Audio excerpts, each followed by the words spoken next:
All right, we have this 2011, actually 2011 Volkswagen Jetta 2.5 liter inline 5-cylinder.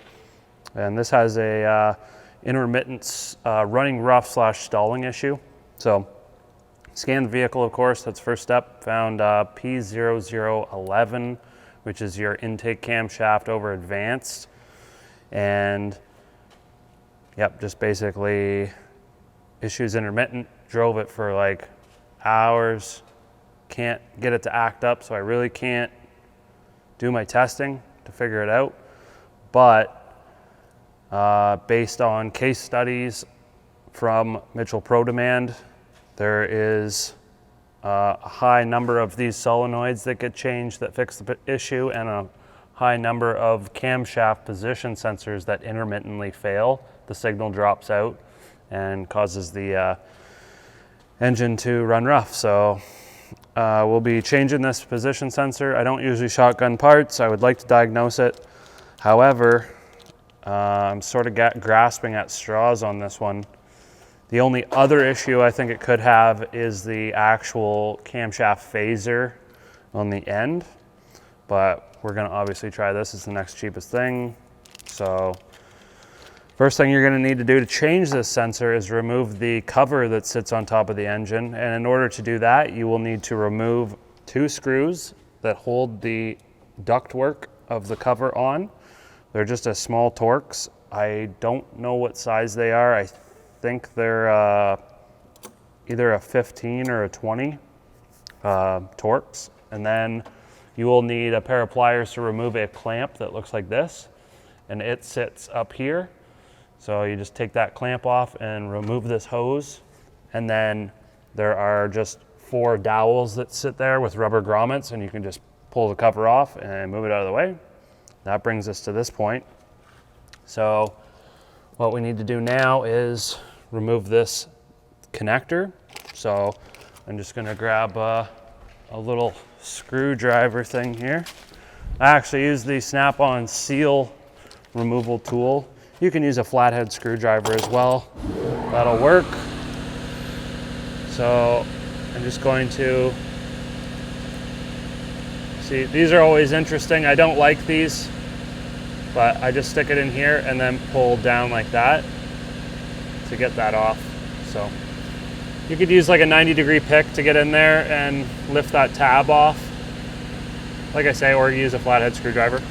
Now we're going to get our Torx.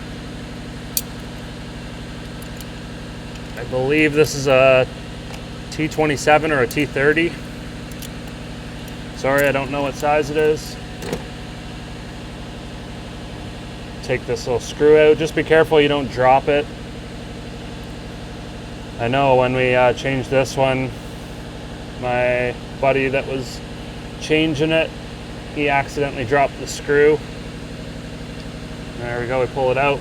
Now I've already had this out and cleaned it off, but there was a bunch of metallic material that was on the end of the sensor because the sensor is a magnet, so doesn't look like it's been leaking oil through the connector or anything like that. It's nice and clean.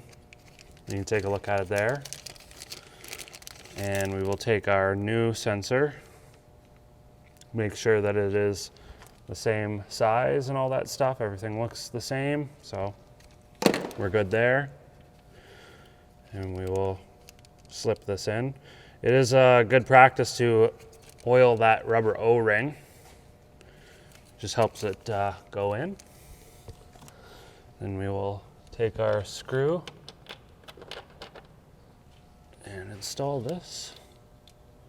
Does not need to be very tight, just snug. And then once we get that tightened up, we'll go ahead and plug it back in.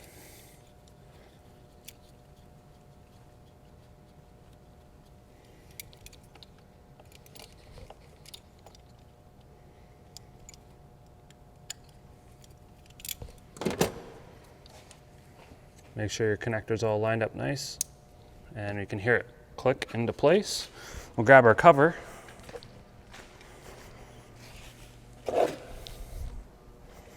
Now this cover does have the air filter inside of here. In case you're ever wondering where the air filter is, there's 4 Phillips screws. So we just sort of line it up with this oil tube here, push it into place like that. You can feel the plastic dowel pins snap into place, and then we can make sure that our duct tube there is installed, and get this installed here. Now these metal tabs that contain our threads need to go on the inside of those plastic tangs. We'll grab our 2 small torque screws and get those started.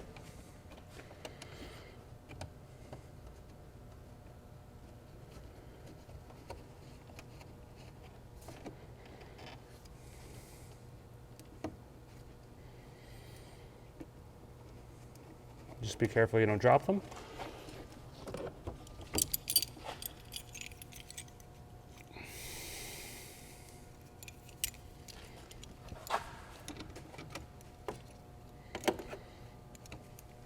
And they don't have to be super tight, just snug. The whole purpose of these 2 screws is just hold that ductwork in place. Okay, and then we'll grab our pliers so that we can install that clamp. Now you could use regular pliers, or you could use like a small version of channel locks.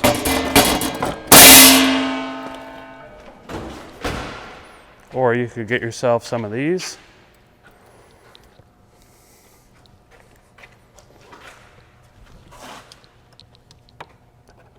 Well, I was hoping that was going to work, but they don't go wide enough, so that's too bad. It's nice when you buy a tool to do hose clamps and they don't even do hose clamps.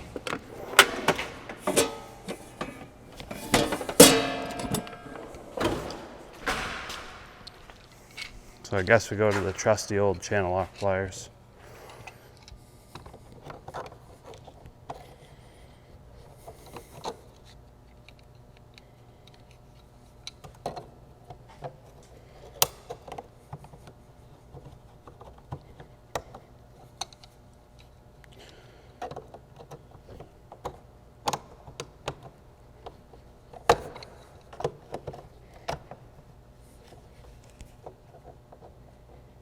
Make sure that the clamp is nice and lined up. Just like so.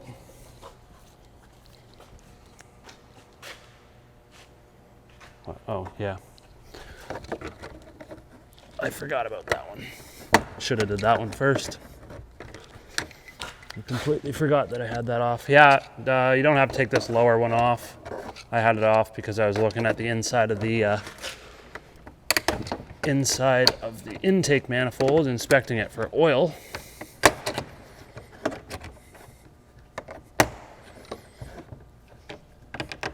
Might actually be able to get that other tool on there, but anyhow, that clamp would normally be on there, so don't worry about that. And that's all you got to do. So give that a try, and if you got codes, clear them out, and you should be good to go. But if you got any questions, throw them down in the comments below, and don't forget to hit that subscribe button.